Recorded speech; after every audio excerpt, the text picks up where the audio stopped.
before birth, in spite of the obstacles encountered along the way that often made him feel as though he wasn't supposed to be here.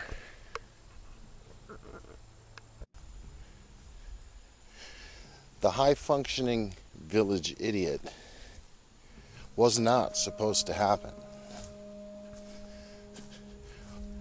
One of the narratives when he was a child that he heard from his parents a lot was that his mother had been told by a physician when she and his dad were going to get married was that they would not have children.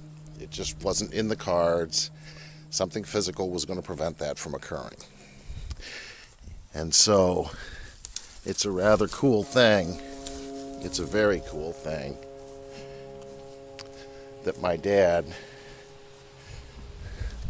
loved her so much that he would commit to a life together without children.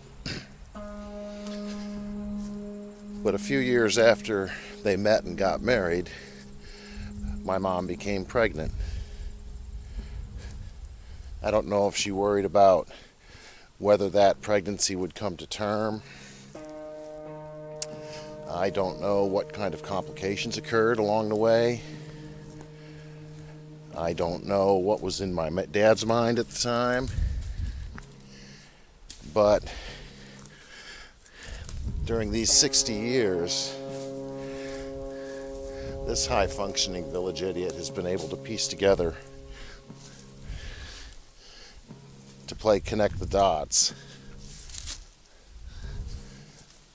that their silences share. And I do know that it came as a bit of a surprise.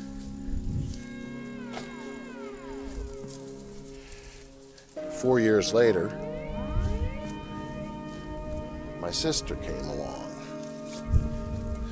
I was delivered naturally. She required a C-section, and we're both still here. So those doctors that didn't think we were going to happen were wrong.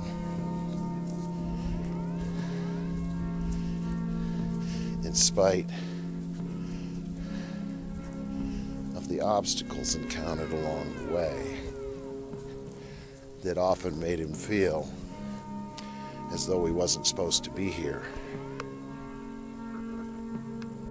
The high-functioning village idiot's mom had suffered all her life with epilepsy, a seizure disorder. And her childhood, as best he could piece together, involved a lot of ridicule, mockery, humiliation, and the other things that come with having seizures in public for his mother. Must have hurt a lot, because she has been absolutely silent, except for a few details on the subject of her epilepsy. But the high-functioning village idiot grew up aware that such conditions could have consequences, because his mother was not permitted to obtain and possess a driver's license until long after Little League, Pop Warner football, or other activities that would require a ride were no longer on the table. The high-functioning village idiot learned first how to use the vehicle God gave him, his legs, and later wheels, to get where he wanted to go.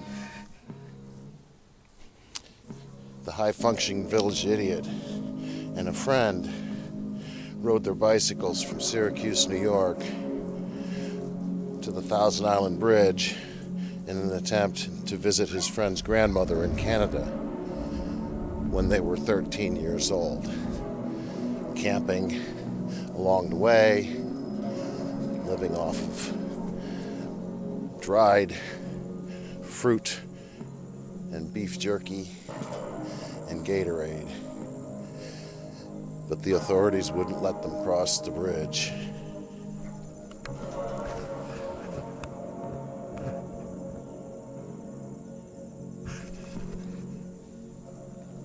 And besides, they'd already popped the last spare inner tube on a piece of glass that found the tire on the trip. And they were nowhere near anywhere that they knew of that they could get any more inner tubes for their bicycles. The high-functioning village idiot wasn't supposed to happen, but the high-functioning village idiot got around. He'd moved 8 times before 5th grade.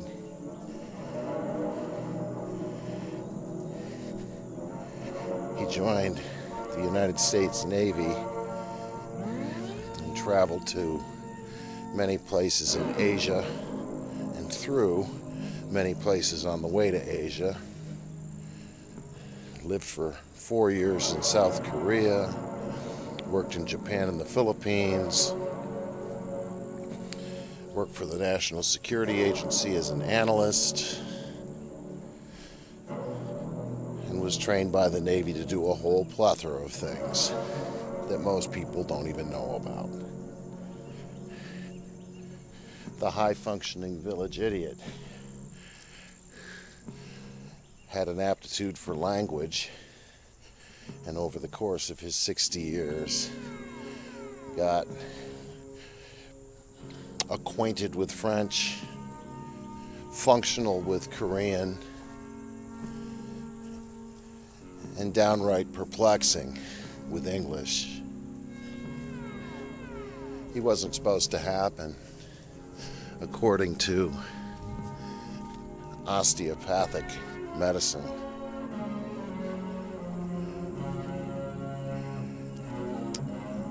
He was told that he had way too much energy. Very hard child to manage. Colicky.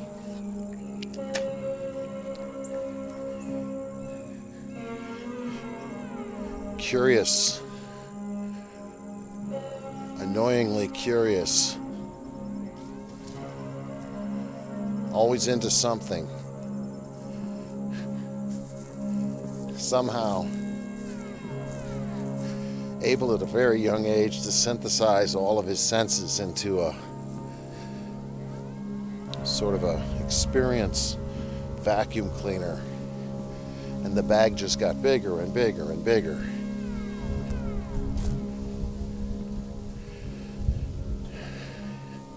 It's getting bigger still, but it's slowed down a lot in the last 5 years, which may be why it's time to start talking about and with that high-functioning village idiot before he forgets.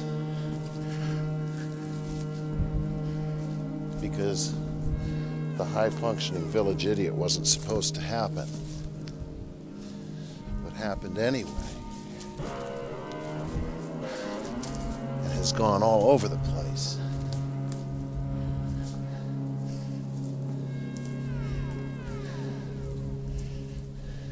In spite of the obstacles encountered along the way that often made him feel as though he wasn't supposed to be here. The high-functioning village idiot and his vehicles.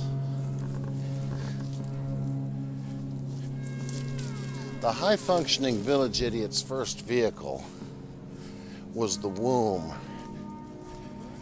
And it's hard to know exactly where that ride took him, except to Earth, to New York State to his knees, his next vehicle, crawling, standing up against things and trying to get to other things, eventually walking, soon thereafter running into things,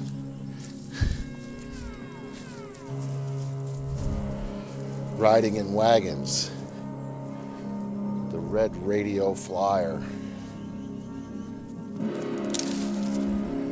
tricycles, a big one with a large wheel in the front, which very shortly after the high-functioning village idiot realized he could ride without the assistance of an adult, promptly disobeyed his dad and rode down an incline where the tricycle went under a truck just as his dad pulled him off the tricycle. In Indiana, storm country, Dirtsville, the high-functioning village idiot got an orange Stingray bicycle with a banana seat, wheelie bars, playing cards in the spokes to sound like a motor, selling Grit magazine to neighbors pretty ineffectively, but well enough to purchase, well, to be rewarded with a bicycle generator, headlight, and tail light that he quickly attached to his bicycle, which may be where the high-functioning village idiot began his interest in homemade things and design, and more specifically, modifying found objects and materials made by others.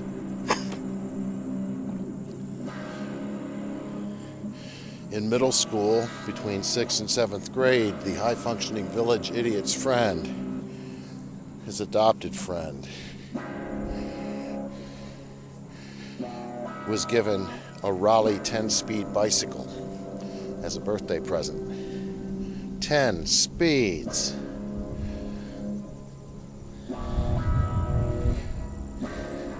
The high-functioning village idiot had never been on a 10-speed bicycle before.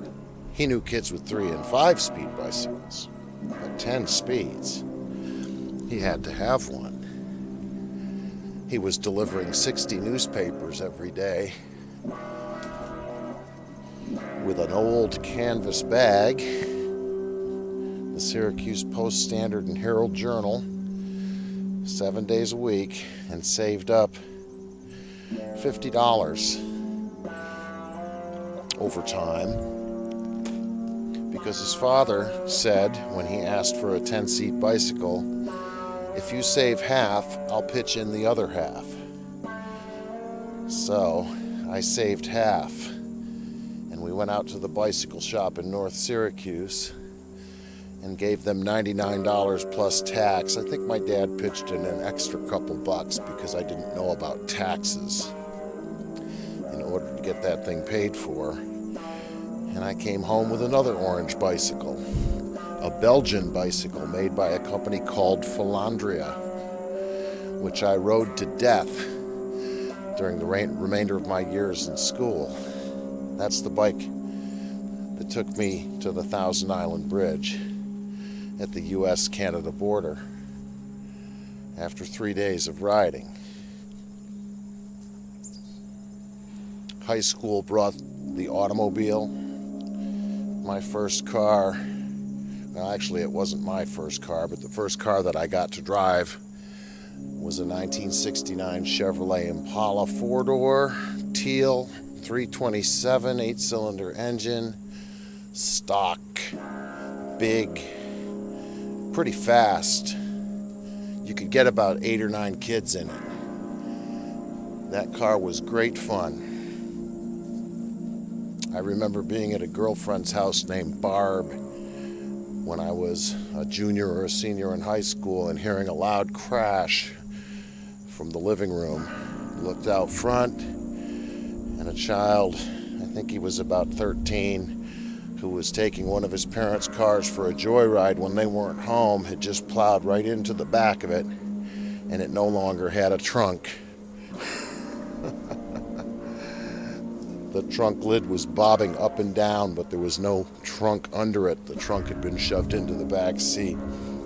I remember her father and I following a trail of broken car parts to a closed garage door, behind which was the car that the kid was driving that he had smashed into the Impala.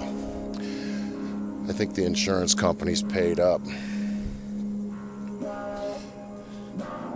I've flown back and forth across this country, up to Alaska, across to Asia.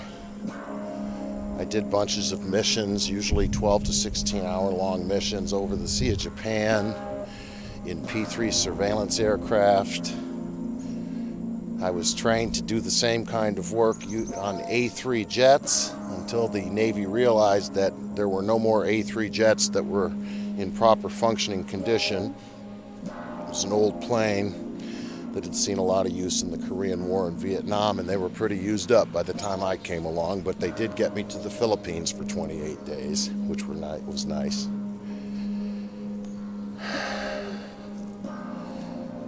Vehicles. I used to ski a lot when I was in high school. Had a big old pair of orange. Orange is becoming a theme in this narrative. Orange Munari ski boots. They were the only ones that would fit over my calves. Nordicas and stuff were too narrow and would cut off the circulation. You don't want that in your feet when you're skiing. Skateboards, homemade go-karts, sailboats and powerboats. I was qualified in the Navy to do my job on submarines. I guess I haven't ridden on everything or driven everything there is to drive. Trucks, construction equipment, snowmobiles. Haven't driven a space shuttle or ridden on one, but I sure have gotten around. And as I get older, I realize, in spite of the obstacles encountered along the way, that often made him feel as though he wasn't supposed to be here. That I'm kind of falling back onto those original vehicles that I was born with, these 2 feet, which have teleported me and transported me all around our property while I was talking to you about vehicles.